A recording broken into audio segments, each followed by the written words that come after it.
Hi folks, my name is Jake. Today we're taking a look at a little flashlight. This is the Olight S1 Baton.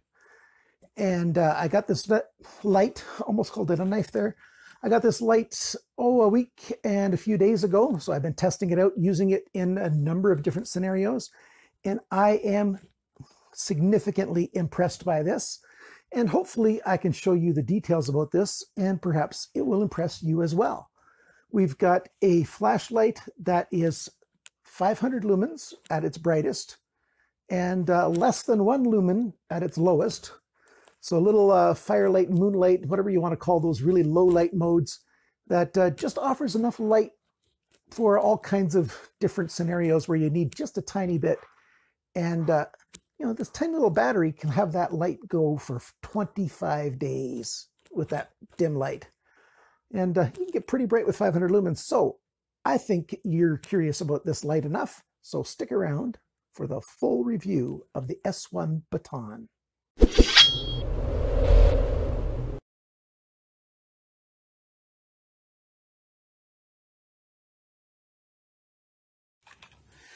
So here's the package, a little close-up of it. And there's a tab. And right there, that tab had this O-ring on it. And that O-ring, I don't have the whole flashlight on it, but it was just holding on to the flashlight like this. You see the O-ring there? So if I take it off, that's how it was holding the package together. But you can just zip that out of there instead of cutting it. And that's the O-ring.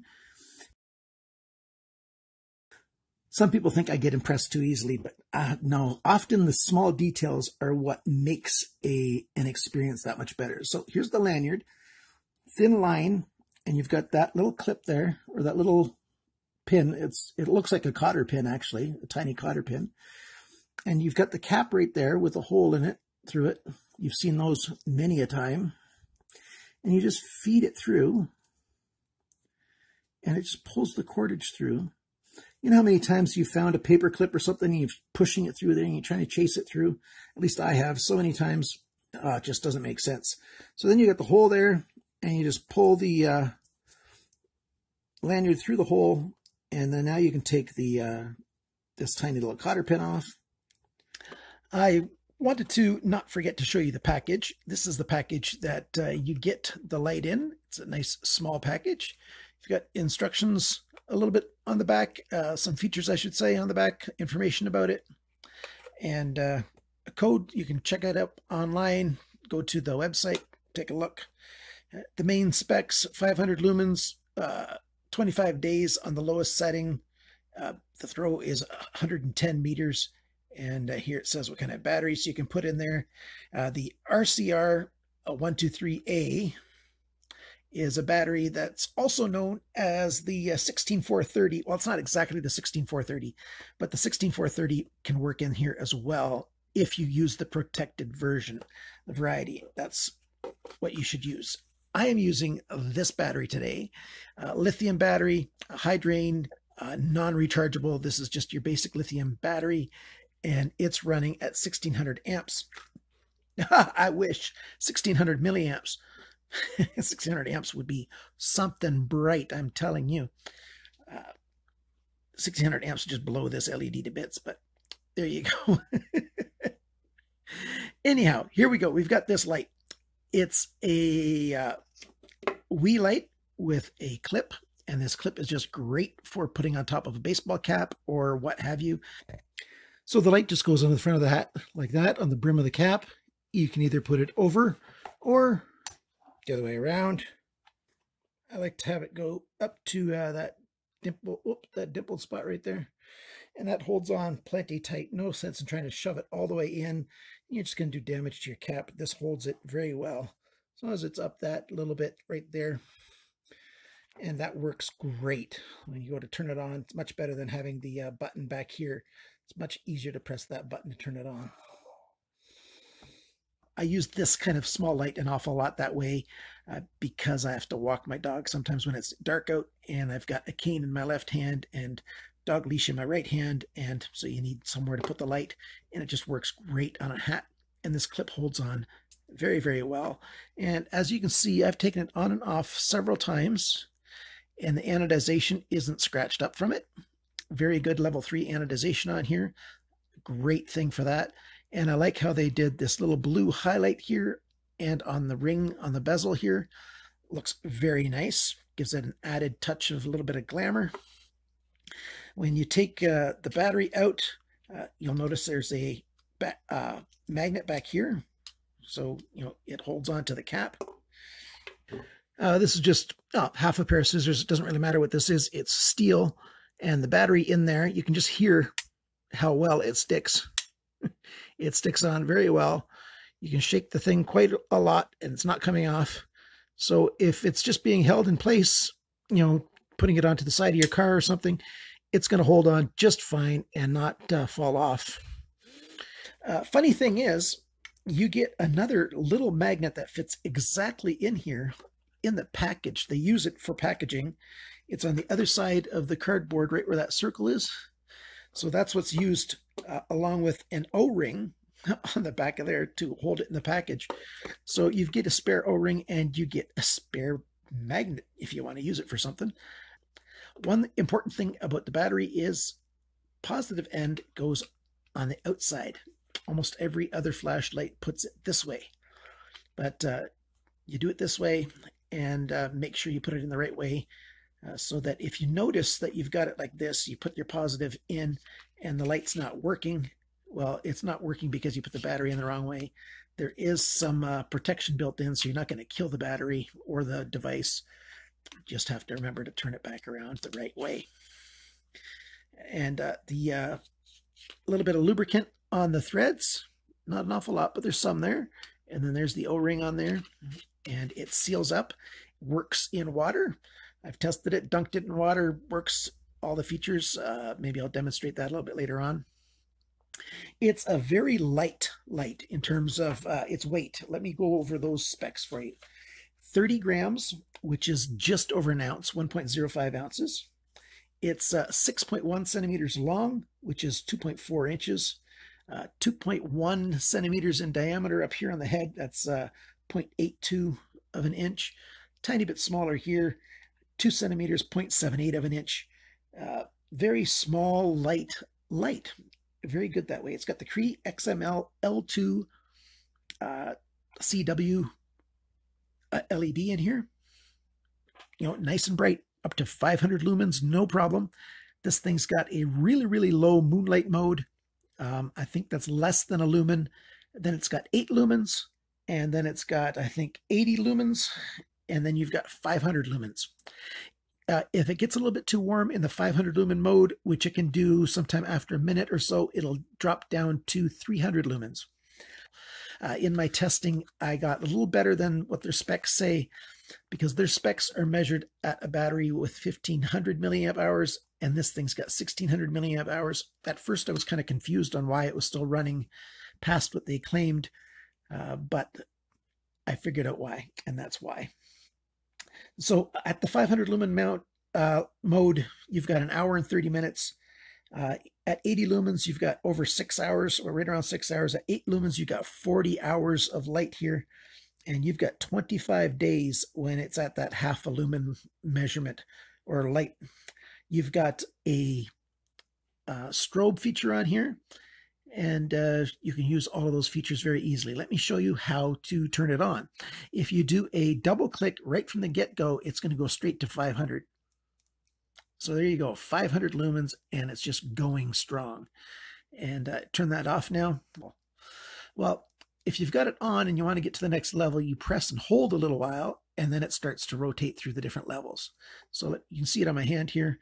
That's the lowest, medium, high, low, medium, high, and you just let go of the button when you're at the designation that you want. Pretty simple. It's got a couple extra modes in here. You can go to strobe mode by triple clicking it. You can go to a delay mode. That's not the right word for it. You can turn it on so that it'll run for about 9 minutes, or you can turn it on so it'll run for about 6 minutes. Did I get those numbers right? I tested those the other day, and it worked quite well. The way you do it is when you've got it on, you do a double click and see the blink. The blink turns it on to those modes. All those things are in the instructions right there. I'm not going to turn the strobe on right here, right now, because some people, it might trigger, something nasty. I'll warn you when I do it out in the dark so you can see exactly how well that works. I like using it without the lanyard. That's why you saw me put it on before while I've taken it back off. I'm not much of a lanyard guy on there. Sometimes I put a little split ring on here and I carry them on my keychain. I'll show you a picture of that, a still picture. So let's test this thing in the water, and then we're going to go and test this thing outside and see how bright everything looks. I don't have a swimming pool to demonstrate this in, but clearly I've got water, and turn it on. You can see the light right there. And yeah, it turns on in the water, no problem. Stays on. Not scared at all to let it get all wet. I've tested it several times in water now, and it just works just fine. You can turn it on and off in water. I don't mind actuating the switch in water. Oh, there's that strobe light. I meant to show that to you a little bit later on. I guess I did that clicking a little too fast. So the strobe is really bright, as you just saw right there, and it just works just fine in water. No problem. Okay, so you can see I've got it turned on now, and you can see that it comes quite wide very quickly. Of course, the main part of the beam goes out, but you see the beam coming out quite wide right away. It's supposed to be for a flood style beam. It's to brighten up everything nearby. It's not really a long throw light, although it does throw for 110 meters, which is about 360 feet. It's really designed to light up that area that's in sort of, the 10 yards, the 10 meters in front of you, the big wide open area. Make sure, where you're going to take your next 15, 20 steps is safe and clear.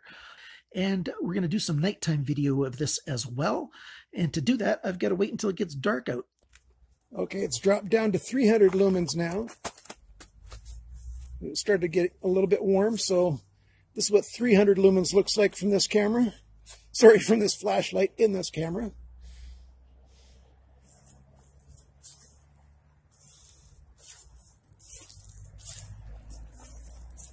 There's our elm tree.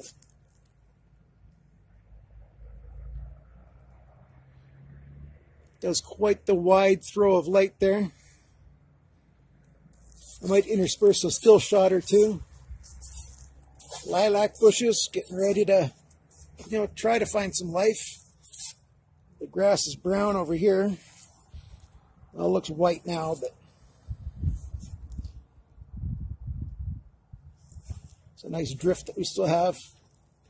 Trying to melt back here.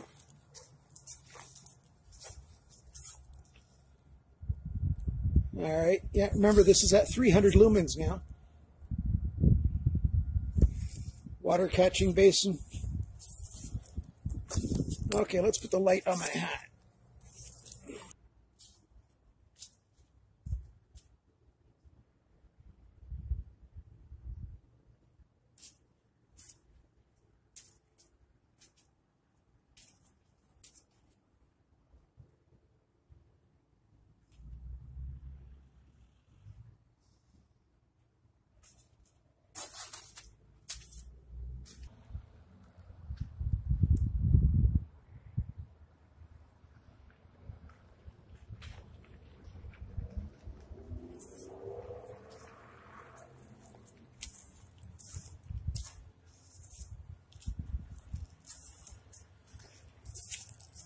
Fills up this whole back corner.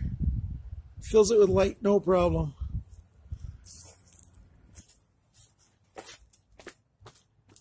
That's the only light that I got turned on is the flashlight, and I could make a video in this lighting conditions. That's a good flashlight.